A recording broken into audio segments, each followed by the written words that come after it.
होता ये ऊपर झंडा लहराता है ना, क्योंकि इतना बड़ा इसका दंड है।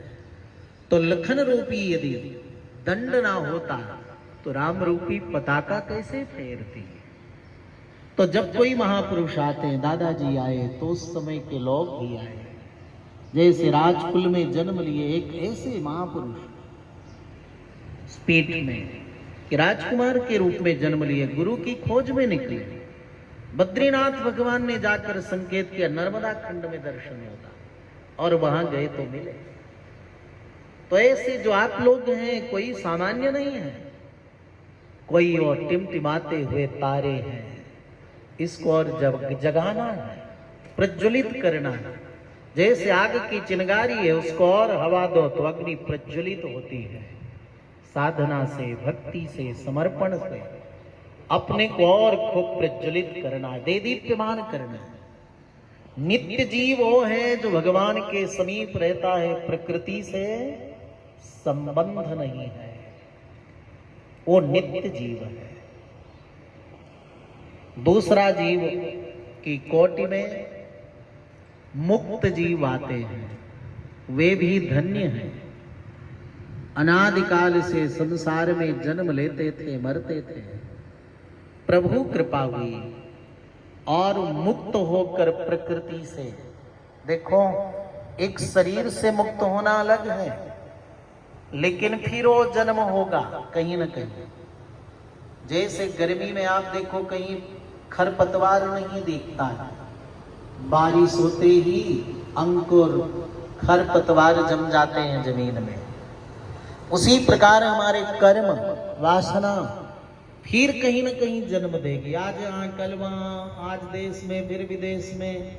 अगर ये छूटेगा तो नीचे के अतल वितल सुतल तलातल सातल महातल पाताल में, या ऊपर के लोक में तो वरलोक, सरलोक, जनलोक, तपलोक, महतलोक, सत्यलोक में। ये प्राकृतिक मंडल से मुक्ति हो जाए, उसी को मुक्त जीव कहते हैं। मुक्त जीव कहते हैं।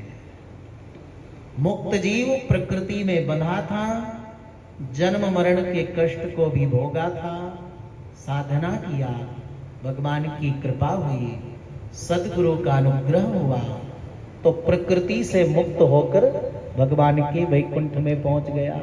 वो मुक्त जीव है। तीसरा प्रकार का जीव होता है जो बद्ध है। बद्ध माने प्रकृति के बंधन में बंधा हुआ है।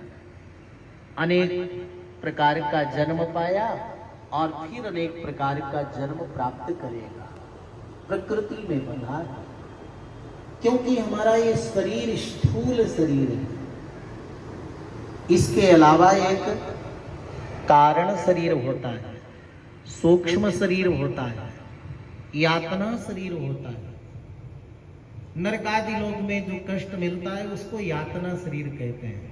शरीर नष्ट नहीं होता, आग में फेंक दो तो भी कष्ट अनुभव होता है। सूक्ष्म शरीर वो है जो इस शरीर के त्यागने के बाद दूसरा शरीर जो धारण करता है जीव, तो सूक्ष्म शरीर के द्वारा ही अगले शरीर में प्रवेश करता है।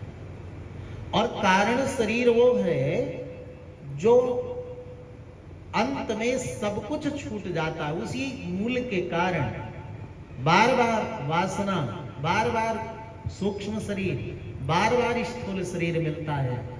और महाराज जी, कारण शरीर का त्याग, उससे छुटकारा बिरजा नदी में स्नान के बाद प्राप्त होता है। उपनिषदों में बहुत उसका वर्णन है। जब मुक्त जीव भगवान के वैकुंठ में जाता है तो उपनिषद में बहुत वर्णन आता है कि ये सौंदर्य फलाना, इतने भोगों का वर्णन आता है। तो प्रश्न उठता है कि ऐसा क्यों?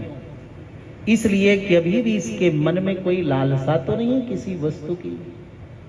निरपेक्ष निरासक्त भाव से यदि व्यक्ति रहे तो ही तो मुक्त पुरुष है। सबके बीच में रहते हुए, सब सुख सुविधाओं के बीच में रहते हुए उनमें निरासक्त रहे, वही तो संन्यास है। गीता में भगवान कहते लिप्यतेन सपापेन पद्म पत्र मीमांसा। कमल का फूल जल में रहता है, जल से निकाल दो तो सूख जाए। जल में डुबो दो तो भी खत्म हो जाए। जल में रहना है लेकिन जल से अलग रहना है। यही तो सद्गुरु सिखाते हैं। आप परिवार में रहकर, समाज में रहकर निर्लिप्त भाव से रहो।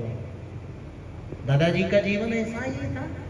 राजाए, महाराजाए, गरीबाए, अमीर आए, सब आए, सबको आशीर्वाद, सबको रोटी, सबको आशीर्वाद। आज भी वही परंपरा चल रही है, सबके बीच में रहते हुए। एक बार महाराज जी भगवान कृष्ण विराजमान थे वृंदावन में। गोपियों ने कहा कि हमें दुर्वासा जी का दर्शन करना है। यमुना जी में बहुत बाढ़ है, कैसे पार जाए? भगवान कृष्ण ने कहा जाओ यमुना जी से कहना कि श्री कृष्ण यदि अखंड ब्रह्मचारी है तो रास्ता दे दो। गोपियों ने जाकर प्रार्थना की तो यमुना जी की धारा रुक गई, रास्ता मिल गया, पार उतर गई। और जब दुर्वासा जी को बढ़िया 56 प्रकार के व्यंजन खिलाए पिलाए, प्रणाम कर वापस होने लगी। गोपियों ने कहा आते समय तो ऐसे रास्ता मिल गया यमुना जी से, लौटते समय कैसे रास्ता मिलेगा?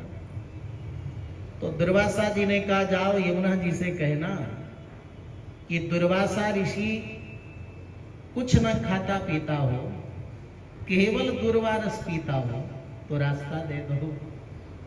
गोपियां गई, प्रार्थना की तो यमुना जी ने रास्ता दे दिया।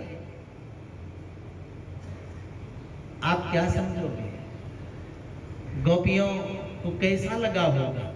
हमने 56 व्यंजन पवाया और प्रार्थना किया कि दुर्वा रस के अतिरिक्त कुछ नहीं खाते पीते हो, तो रास्ता दे दो। यमुना जी ने सुन लिया, रास्ता दे दिया। बात बिल्कुल विरुद्ध लगती है ना, लेकिन इसको समझने के लिए एक और आपको हम कथा सुनाते हैं। रामकृष्ण परमहंस जी थे, गले में कैंसर था, भोजन नहीं कर पाते थे, लपसी भी नहीं खा पाते, पानी भी नहीं पी पाते। तो एक दिन उनकी सेवा में एक हृदय नाम का बालक रहता है। उसने कहा आपकी प्रार्थना से इतने दीन दुखी रोगी ठीक हो जाते हैं, आप काली मां से प्रार्थना करो ना तो आप भी ठीक हो जाओगे, कम से कम भोजन तो कर पाओगे। इतना दर्द होता है गले में आपके। तो रामकृष्ण का जीवन बिल्कुल बालक जैसा, जैसे दादाजी का जीवन महाराज जी का है, बालक जैसा।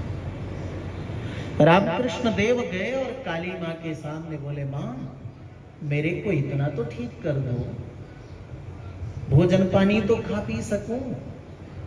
तो काली मां अनुभव देती है, कहती है, अरे मैं तो तुझे समझा था कि तू मेरा बड़ा योग्य पुत्र है, हजारों लाखों लोगों के मुख से भोजन कर रहा है, तेरी तृप्ति नहीं हो रही, इसी मुख से भोजन करेगा तभी तेरे को तृप्ति होगी क्या? तब तुरंत रोने लगे रामकृष्ण देव और बोले, नहीं नहीं मां, मेरी इच्छा नहीं है, तो हृदय ने कहा था इसलिए मैं आपसे प्रार्थना की, मैं तो तृप्त हूं। बात आई होगी समझ में। जितना ऊंची अवस्था होती जाएगी महापुरुषों की, उनका ये शरीर केवल शरीर नहीं रह जाता, बल्कि आप जितने आते हो नजदीक, जितने उनके सन्निधि में आते हो, वो सब महापुरुष का शरीर अपना शरीर हो जाता है। यानी आप सामान्य मनुष्य के कांटा लगेगा तो उसी के शरीर का दर्द होगा, लेकिन महापुरुष का आपका दर्द उसको अनुभव होता है, आपकी भूख उसको अनुभव होती है, आपकी तृप्ति उसको अनुभव होती है। सुखदेव जी महाराज के जीवन में ही जब जनेऊ की तरह लपेट कर नाड़े को वन में चल दिए तो व्यास जी ने कहा, बेटा रुको रुको, वेद पढ़ाऊंगा, भागवत पढ़ाऊंगा। रुके नहीं, वृक्ष बोले उनकी तरफ से, तरवो भिनेदु तरवः वृक्षाः अभिनेदु। वृक्षों ने उत्तर दिया। वृक्ष कोई उत्तर देगा, बोलेगा क्या? लेकिन सुखदेव जी महाराज का जो धर्मभूत ज्ञान आत्मा का था, वृक्षों के अंदर भी था और उसी ने उत्तर दिया, आपका बेटा नहीं है, सर्वभूत हृदय, ये तो सबके अंदर विराजमान परमात्मा का स्वरूप हो गया। कहने का मतलब ये सिद्ध हुआ कि भगवान श्री कृष्ण प्रभु ने जो कहा, दुर्वासा जी ने जो कहा, रामकृष्ण परमहंस ने अनुभव किया, वो ये है कि निरासक्त भाव से यदि कर्म कोई करे तो भगवत तुल्य हो जाता है। भगवान का समझ करके यदि कोई सेवा समर्पण कार्य करे तो भी भगवत तुल्य हो जाता है। ऐसे महापुरुषों का फिर अपना कुछ नहीं रह जाता, उसका शरीर भी अपना नहीं, उसका जीवन भी अपना नहीं, उसका सब कुछ परमात्मा की प्रसन्नता के लिए होता है। फिर अपने सुख के लिए नहीं जीवन जीता, उसके जीवन का तो एक एक श्वास फिर भला करो भगवान सबका भला करो, भला करो भगवान सबका भला करो, भला करो भगवान सबका भला करो, भला करो भगवान सबका भला करो, भला करो प्रभु कृपा करो, भला करो प्रभु कृपा करो, कृपा करो प्रभु दया करो, कृपा करो प्रभु दया करो, दाता दया निधान सब पर कृपा करो, दाता दया निधान सब पर कृपा करो, भला